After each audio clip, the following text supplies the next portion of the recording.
ब्राह्मण जो कृष्ण के मित्र थे, उनका नाम लेने से मन पवित्र हो जाता है। आप जल्दी से मुझे भगवान के परम सखा सुदामा के चरित्र को और भगवान के चरित्र को श्रवण कराइए। सूतवाच, सूत जी महाराज वर्णन करते हैं 88,000 ऋषि मुनियों से, हे ऋषियों, विष्णु रातेन संप्रष्टो भगवान बादरायण। विष्णु रात कौन है? राजा परीक्षित का नाम है विष्णु रात। राजा परीक्षित भगवान बादरायणी यानी सुखदेव जी को कहते हैं कि हे गुरुदेव, वासुदेवे भगवती निमग्न देवो ब्रवीत, आप ये कथा मुझे श्रवण कराइए। जैसे ही सुखदेव जी ने सुना ये प्रश्न, बस श्री कृष्ण और सुदामा के चरित्र को सुनाने में अपना हृदय स्थापित कर दिया। श्री सुकुवाच, कृष्णस्यासीत् सखा क्वचिद् ब्राह्मणो ब्रह्मविदम् विरक्तेन्द्रियार्थेषु प्रशान्तात्मा जितेन्द्रियः। कृष्ण का एक सखा था गुरुकुल के समय का, नाम था सुदामा। यथा नाम ततो गुण, भगवान श्री कृष्ण का परम सखा, भगवान वासुदेव की भक्ति में हमेशा मग्न रहने वाला सुदामा अर्थ की दृष्टि से तो गरीब था, लेकिन भक्ति में संसार का सबसे सर्वश्रेष्ठ भक्त था। हर समय वासुदेव की आराधना करना ही जीवन बना लिया। अर्थ का संकट रहता था, पैसे की तंगी रहती थी। यद्रच्छयोपपन्ने वर्तमानो ग्रहाश्रमी, संग्रह की प्रवृत्ति नहीं थी। सुदामा जी का अपने जीवन में एक नियम था, अर्थोपार्जन करने के लिए 5 घरों में जाते और 5 घरों में जाकर के अपना कर्म करते, मांगते कुछ नहीं थे। उनके जीवन में अपना नियम बनाया, जीवन में मांगना नहीं है, मर जाएंगे लेकिन मांगेंगे नहीं। एक पत्नी थी जिसका नाम था सुशीला। जैसा नाम वैसा पत्नी का गुण। ऐसे शील स्वभाव वाली सुंदर पत्नी, शील स्वभाव वाली सुदामा जी को मिली। 4 संतानें, पैसे में बहुत गरीब थे। सवेरे खाए तो शाम का पता नहीं, शाम को खाए तो सवेरे का पता नहीं, लेकिन प्रसन्न रहते थे क्योंकि भगवान वासुदेव की भक्ति में रत थे। उनके जीवन का नियम था, 5 घरों में यजमानों के जाते और अपना कर्म करते, मांगते कुछ नहीं थे। यजमान अगर प्रेम से कुछ दे देते थे तो वह लेकर के अपने घर में आते और उसी से अपना गुजारा करते थे। हे राजा परीक्षित,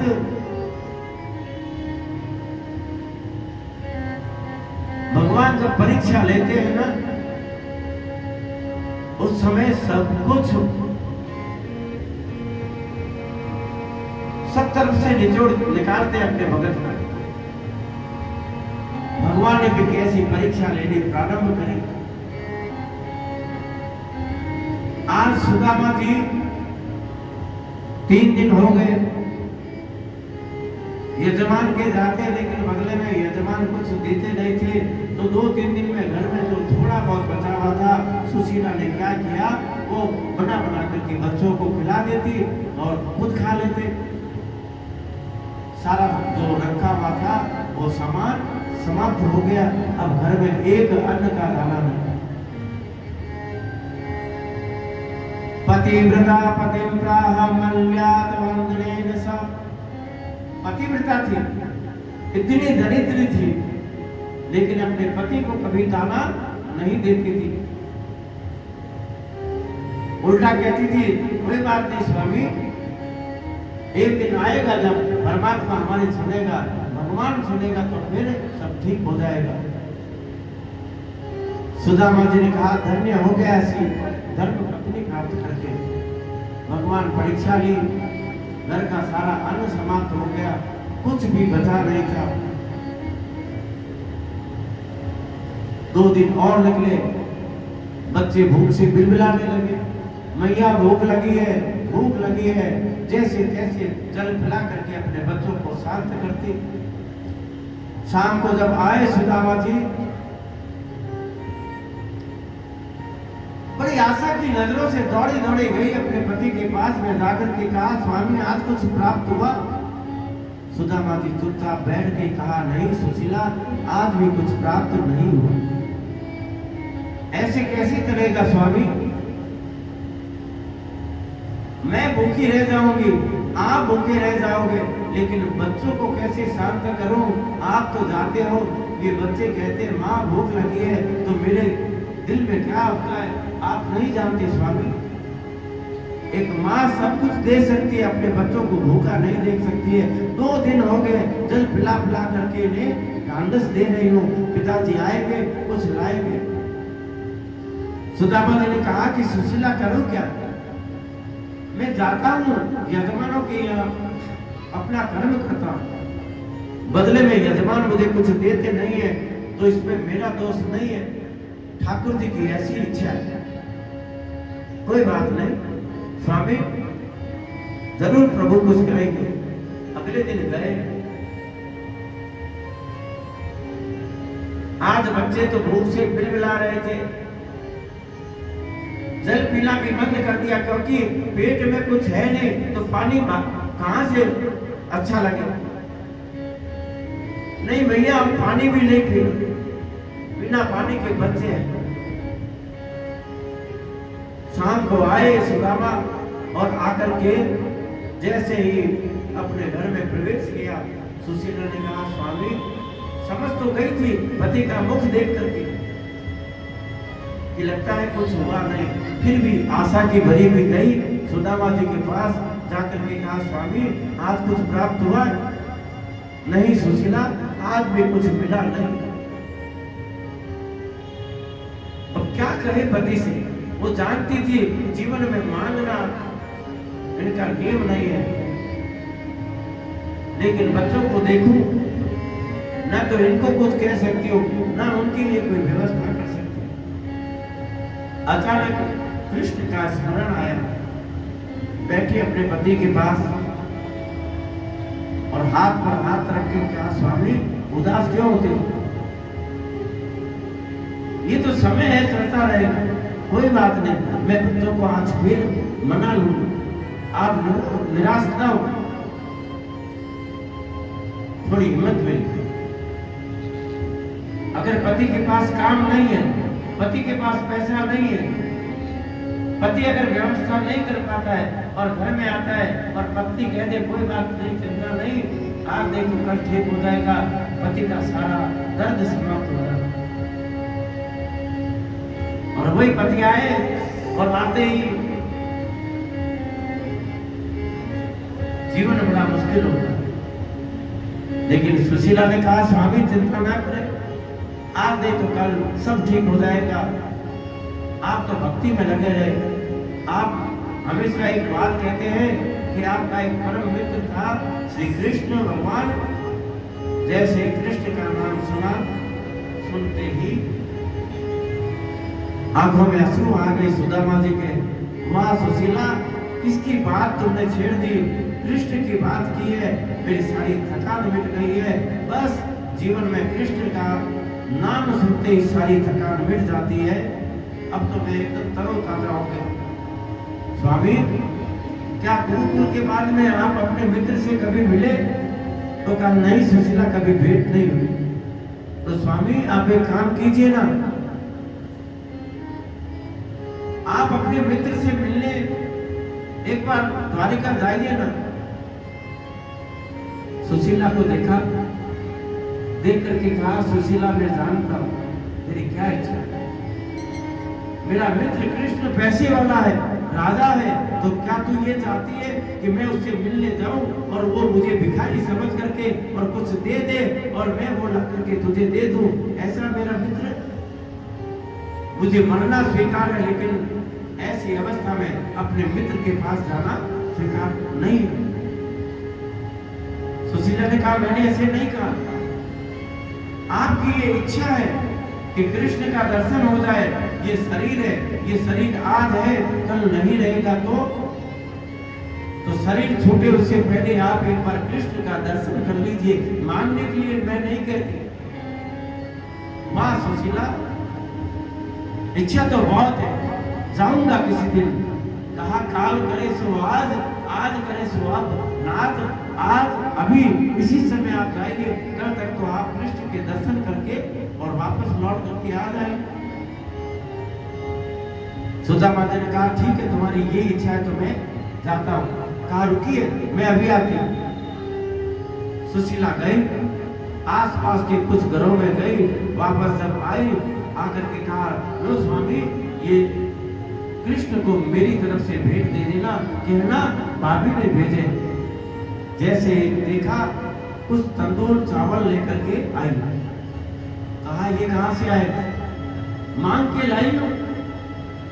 सुदामा जी ने सुना मांग के लाई हो। कहा मांग के? तुझे शर्म नहीं आती? मांगना हमारे जीवन में नहीं है, तुमने मांगा क्यों? सुशीला ने कहा स्वामी विरोध ना करें, मैंने अपने लिए, आपके लिए, अपने बच्चे जो भूखे बिलबिला रहे उनके लिए कभी नहीं मांगा। लेकिन आप जा रहे हैं भगवान के पास, और भगवान के पास खाली हाथ नहीं जाना चाहिए, इसलिए भगवान को कुछ न कुछ भेंट करना चाहिए। अगर भगवान के लिए मुझे मांगना पड़े तो मुझे शर्म नहीं है, क्योंकि जो मांग रही हूं वो परमात्मा के लिए मांग रही हूं। मेरी तरफ से भेंट दीजिए। धन्य हो सुशीला। पोटली बनाई, पोटली बनाकर कंधे पर रखी। वस्त्र तो सुदामा के कैसे थे, फटी हुई धोती थी और कुछ था नहीं। पोटली बनाई अपने कंधे पर। ये कृष्ण शरीर भूख 5-5 6-6 दिन से भूखे मित्र से मिलने के लिए आज सुदामा निकले, और सुदामा निकल करके एक 2 कड़ी गाऊंगा इसकी में। बार बार जब कहे ब्राह्मणी हुए सुदामा क्या, चावल की पोटली आए हैं मोहन दान हो, चावल की पोटली आए मोहन के पास। बार बार जब कहे ब्राह्मण हुए सुदामा क्या, हुए सुदामा क्या, चावल की पोटली आए हैं मोहन के पास हो, चावल की पोटली आए हैं मोहन के पास। जय हो।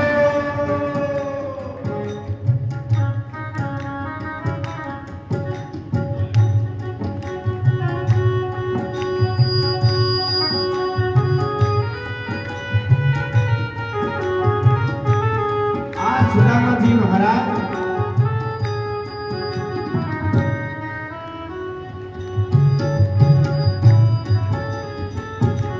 बार बार जब निवेदन किया, सुशीला ने अपने कंधे पर रखा पोटली को, कृष्ण से मिलने के लिए निकले।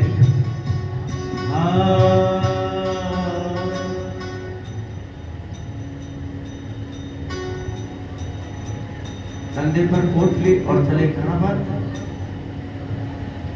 श्याम से मिलने के लिए। कृष्ण शरीर सुदामा जी का। चले श्याम सुंदर से मिलने सुदामा, चले श्याम सुंदर, बोलो हाथी का सुदामा, चले श्याम सुंदर से मिलने सुदामा, चले श्याम सुंदर से मिलने सुदामा, चले श्याम सुंदर से मिलने सुदामा, चले श्याम सुंदर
है सुदामा, कंधे पर कोटरी रखी सुदामा जी ने, कृष्ण से मिलना है, शरीर थका दुबला है और गए, थोड़ी दूर चले अपने घर से, थक गए, भूख लगी प्यास लगी, खाने को तो क्या देखा, फल लगे हुए थे पेड़ पर, नीचे सरोवर, जाकर के स्नान किया, 4 फल उतारे, भोजन किया तो नींद आने लगी, सो गए।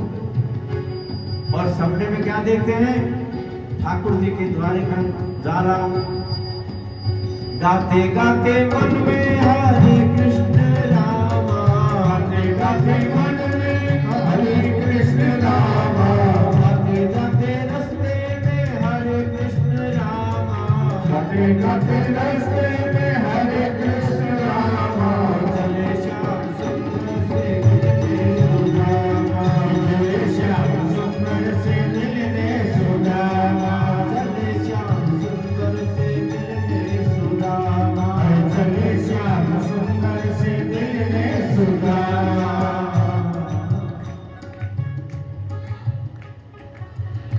सुदामा जी नींद आ गए। इधर द्वारिकाधीश श्री कृष्ण समझ गए, गरुड़ ने कहा आज्ञा कीजिए प्रभु, कहा मेरा एक भक्त वहां पर सो गया है, थका हार करके मुझसे मिलने आ रहा है, जाओ और जाकर के उसको पता ना लगे द्वारिका में पहुंचा दो।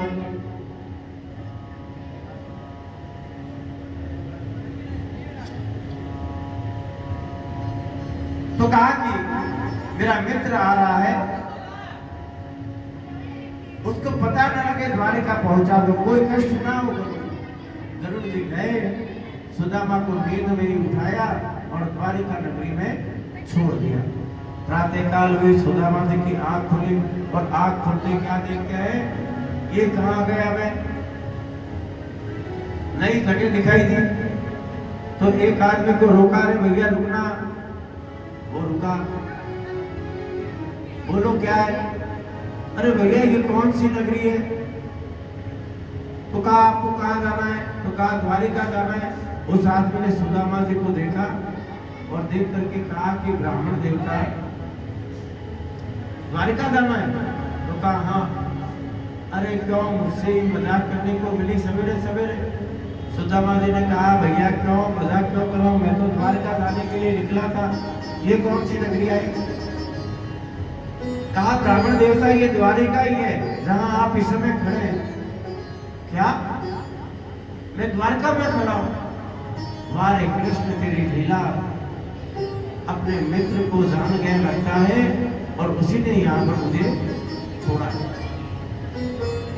अब तो और इच्छा लगी, पूछा भैया यहाँ पर द्वारिकाधीश श्री कृष्ण कहाँ रहते हैं, तो कहा महल में रहते हैं। महल कहाँ है, तो कहा आगे जाकर के थोड़ी दूरी पर महल है, जाओ ब्राह्मण ने चले जाओ। वो आदमी ने समझा ब्राह्मण है, महल का पूछ रहा है, तो कोई दान पुण्य चलिए चाहिए तो चला जाओ, जाओ ब्राह्मण देवता, वहां आपको खूब मिलेगा। अरे नहीं भैया, नहीं आप कुछ मांगने नहीं आया, मैं तो अपने मित्र से मिलने आया हूँ। कौन मित्र, तो कहा द्वारिकाधीश मेरे मित्र है। उस आदमी ने ऊपर से नीचे देखा, द्वारिकाधीश ब्राह्मण देवता आपके मित्र, तो कहा हाँ हम गुरुकुल में पढ़े हुए साथ में। अच्छा अच्छा ब्राह्मण देवता बताइए, महल में जाइए। अब तो गए, जा करके महल, जैसे ही अंदर प्रवेश करने लगे वैसे ही क्या हुआ, द्वारपालों ने रास्ता रोक लिया। कहाँ जा रहे हो ब्राह्मण देवता, अंदर प्रवेश नहीं मिल सकता। तब कहा देखो मेरा नाम सुदामा है, मैं अपने मित्र से मिलने के लिए आया हूँ, आप जाकर के अंदर बोलो कि सुदामा मिलने आया। लेकिन मिलते करें, द्वारपाल गाने ना दे। तो आइए भाव और प्रेम के साथ एक भजन की। अरे द्वारपालो कन्हैया से कह दो, अरे द्वारपालो कन्हैया से कह दो, अरे पे सुदामा कन्हैया रे,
कहा कि देखो हमारे भी कुछ मर्यादा है। हे ब्राह्मण जी, आप यहाँ रुको, हम अंदर आपका संदेश दे देंगे, अगर आपको मिलने के लिए बुलाएंगे तो आप जा सकते हैं। हाँ, इतना करो, इतना करो। पहरेदार गए अंदर, ठाकुर जी रुक्मणी जी के साथ में बैठे हुए थे। पहरेदार जाकर के महाराज की जय हो। कैसे आए? महाराज एक ब्राह्मण आपसे मिलने के लिए आया है, बाहर खड़ा प्रतीक्षा कर रहा है। कौन है? तो कहा कि दिखने में तो गरीब है लेकिन चेहरे में एक बड़ा तेज है, बड़ी दूर से आया है। महाराज वो आपको अपने बचपन का सखा कहता है। जैसे ही सुना कृष्ण उठ करके खड़े हो गए। कौन? क्या नाम है? महाराज अपना सखा आपको कहता है कि गुरुकुल में आपके साथ पढ़ा है और नाम है सुदामा। जैसे ही सुना, सुनते ही कृष्ण उठे, द्वारिकाधीश उठ करके मेरा मित्र आया है, मेरा सखा आया है, मेरा सुदामा आया है मुझसे मिलने के लिए। नंगे पांव ठाकुर दौड़े और दौड़ करके महल के बाहर जहाँ सुदामा अंदर संकल्प विकल्प किए हुए मन में विचार करता है, कहीं कृष्ण ने मुझे पहचाना नहीं। मैंने इतना सुशीला को बोला और इस कृष्ण ने कहीं मुझे पहचाना नहीं, तो ये शरीर लेकर के अपनी सुशीला के सामने नहीं जाऊं, यही त्याग कर दूंगा। और कहीं मेरी गरीबी देख करके कृष्ण ने मुझे पहचानने से मना कर दिया तो भी मर जाऊंगा। इतने में कृष्ण दौड़ते दौड़ते आए। मित्र सुदामा सुदामा सुदामा कहते आए, सीधे अपने सीने से लगा लिया। सुदामा को समझ में नहीं आया ये क्या हो रहा। मन में विचार आया, जिस मित्र को मैंने कृष्ण को ऐसा ऐसा समझा था, क्या पता पहचानेगा नहीं पहचानेगा, मुझे गरीब मानेगा, ये आकर तो मुझसे चिपट गया। प्रभु रो रहे, आओ मित्र। सुदामा से बोल नहीं निकले, जो नहीं सोता बोल रहा। भगवान अंदर लेकर के गए, अपने सिंहासन पर विराजमान किया। मित्र मेरे लिए कृष्ण उठा करके आए, पहले मैं तुम्हारे चरण धोऊंगा। तुम ब्राह्मण हो, ब्राह्मण के चरण धोना ही हमारा कर्तव्य होता है। देखो मित्र सिंहासन पर बिठाया और आवाज दी, लाओ जल लेकर के आओ, अपने मित्र का चरण धो। पैर उठाया सुदामा जी का, उठा करके जैसे ही ठाकुर जी का हाथ पांव के नीचे लगा, लगते कुछ चुभा। ठाकुर जी ने देखा तो पांव में कांटा लगा। मित्र की ये दशा देखी, मेरे लिए कितना कष्ट सहन किया। प्रभु की आंखों में अश्रु बहने लगे और कहते हैं कि हे राजा परीक्षित, भगवान ने अपने नैनों के अश्रु से सुदामा जी के चरणों को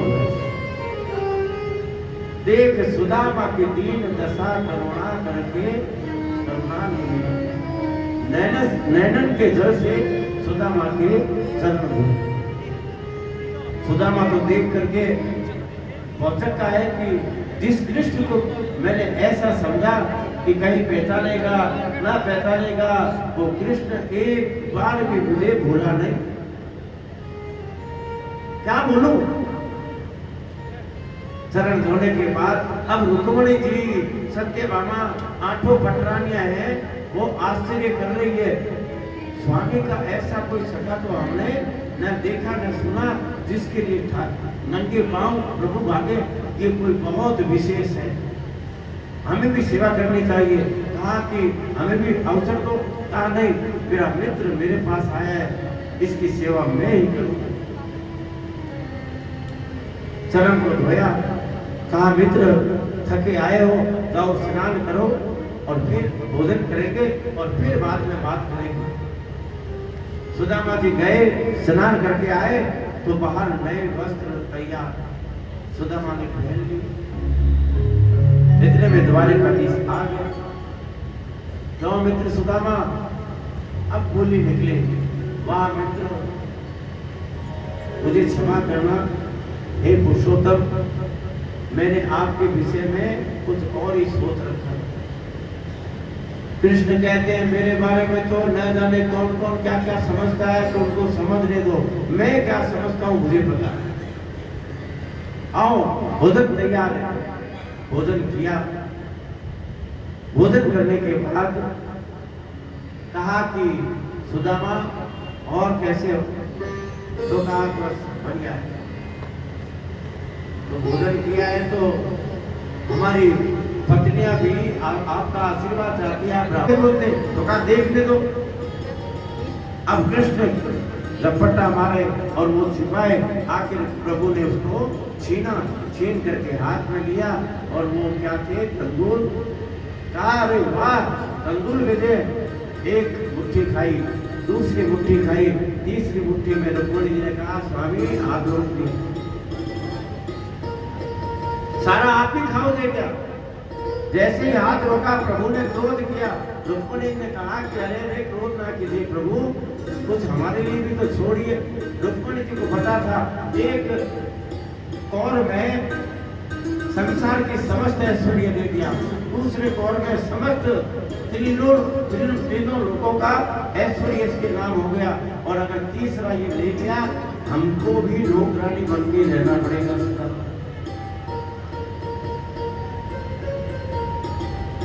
वाह वाह मित्र, भाभी ने तो बड़े स्वादिष्ट भेजे हैं।